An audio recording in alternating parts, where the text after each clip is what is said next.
Welcome, Scorpio. Thank you for joining me for your monthly forecast for May for the Sun or the Ascendant. If you've yet to subscribe to this channel, I'd be really grateful if you did so now. Now, there's so much going on this month, and it's a really exciting time, and I think for you particularly around your relationships. The month begins with Uranus, the planet of the unexpected, finding its way in the sign of Taurus, which is your opposite sign.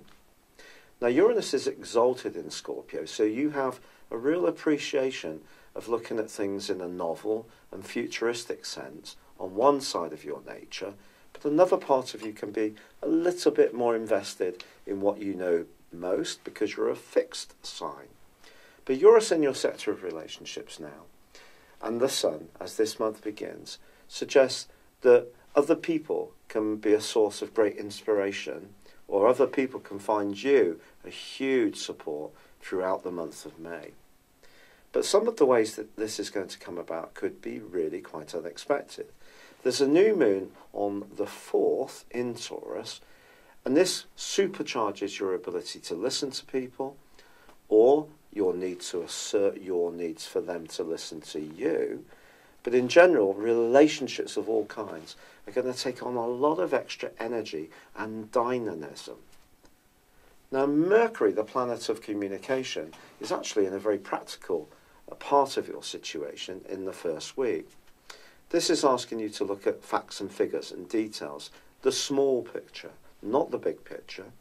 But it does move on the 7th, and even if there have been a few grating moments, and it's been a bit tense with someone you encounter, it will get much easier to exchange and have a frank exchange of views from the 7th, even in some situations agreeing to differ.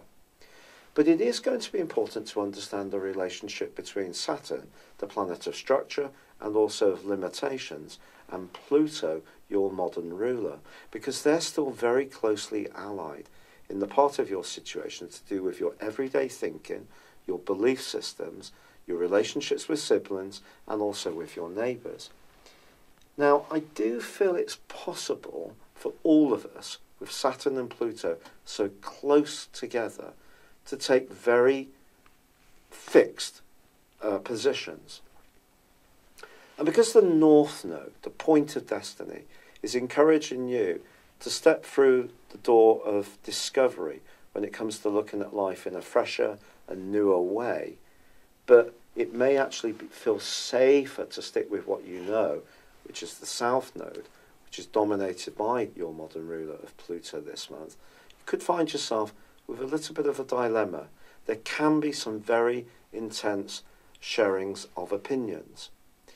Now, this may be something, if you're particularly sensitive, Scorpio, that you find quite difficult.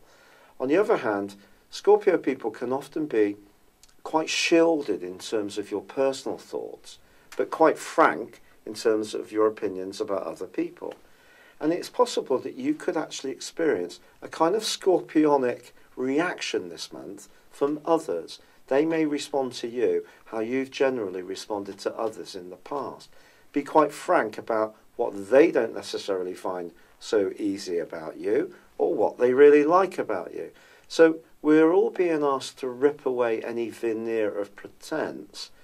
But I must stress to you that on the 14th, when Venus pitches up in Taurus too, the opportunity for you to progress around relationships is fantastic if you can let go of any pride, which stops you hearing other people's critique of you, because Venus then goes alongside Uranus, and surprises can abound. You may find that someone that you find a bit challenging is actually super interesting, or you could find it's quite exciting to have a bit of a debate. It brings you alive. It may be a little bit testing, but it certainly can make your pulse race. And from some kind of discussion, there could be some kind of connection that happens in a romantic context. Now, if you're in a relationship already, this is a time to be open-minded about how things can evolve, because Mars, your traditional ruler, is actually going to be bursting into the sign of Cancer on the 16th, which can really give you a huge desire to be more adventurous, more independent, more outspoken, just at a time when I think it's so important to keep the lines of communication open. If you think about it, the seventh house is a bit like a radio transmitter. We have some people who are quite needy and want to hear only their viewpoint. And then we can have other people that are so good at listening that their viewpoint gets completely lost. So it's about finding the middle ground where it becomes democratic sharing of needs and views and boundaries. And that's really the process that you're asked to go through. But refresh it with a new way of looking at things. Let any dogmas or preconceived ideas just slip away, Scorpio, and the better you're going to do this month. Now, someone did write to me who was a Scorpio and said, look, life just still seems to be very, very stuck. And I thought that Jupiter being in Sagittarius would give me an opportunity to improve things. And of course, it started a retrograde on the 11th of April, which continues this month. Also, in the last few days of this month, Jupiter goes into an opposition with Mercury, or forges a T-square with Neptune. So I think it's going to be very important to be realistic about your resources. And that old maxim of the harder we work, the luckier we get is one that you should adhere to. Jupiter can be a freewheeling influence. Coming into your second house every 12 years as it does can bring extra money to bear. It can also feed your sense of self-worth.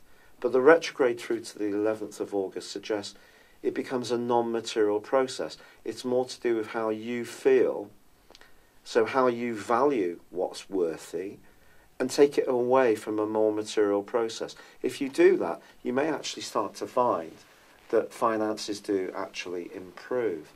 Now, why does Mercury go into an opposition with Jupiter? Because it and the Sun are going to be moving for the last 10 days of this month, but not before a major event for you. And that is the full moon of the 18th. In your sign, this is essentially saying to you, if there is a relationship which just isn't working and you're not being heard, you may seriously think about the door marked exit, particularly with Mars having moved into Cancer and giving you the desire to be a free spirit if your voice is not heard. So it's all coming down to that exchange. And I think in some ways this is quite a Libran month for you. Now, if you've ever had anything to do with Librans, you may find them enlightening, frustrating, find they're a bit wishy-washy, don't really make a decision, talk too much about the theory. But you know, there is something to be learned by the process of exchange, whether it's an exchange of energy, an exchange of services, an exchange of goods, an exchange of intimacy, an exchange of kindness, an exchange of money if you work for someone. All these exchanges need to work in an equitable way for you this month. And that's why I feel it's quite a Libran month for you in the way that you're going to experience it. But as it comes to a close, there is an opportunity for you, to think about things in a much more scorpionic way. So if things aren't shaping up as you want, you may feel that some things have to die off and spin out of your world in order for you to move forward and evolve. Because although you're a fixed sign and you can be very adhering to long-term plans, projects and relationships, when they do come to a close, the change can come about very radically and very quickly. Now, that's only going to happen if you're in a situation where all those red lines, if we want to use what the politicians are saying about Brexit, your red lines about being heard, being recognised, being appreciated, taken seriously, if they're not being met, that's when you may feel that the radical change that needs to happen in your life can take place. But that apart, I think continue to try to keep the lines of communication open as much as you possibly can. Have you ever had your personal horoscope prepared based on your time, date and place of birth? If not, the information within this will go way beyond your zodiac sign. Based on your character analysis or or 12-month personal horoscope forecast. If you choose to have both, I will give you a 30% discount. My forecast uses a modern form of prediction called directions.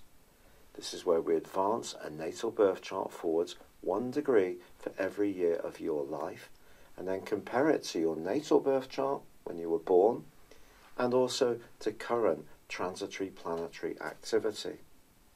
A large astrological study found that this was the most accurate form of forecasting. Why not join me beneath this video on the link and check this out for yourself? But for now, it's been a pleasure being with you. Good luck and goodbye.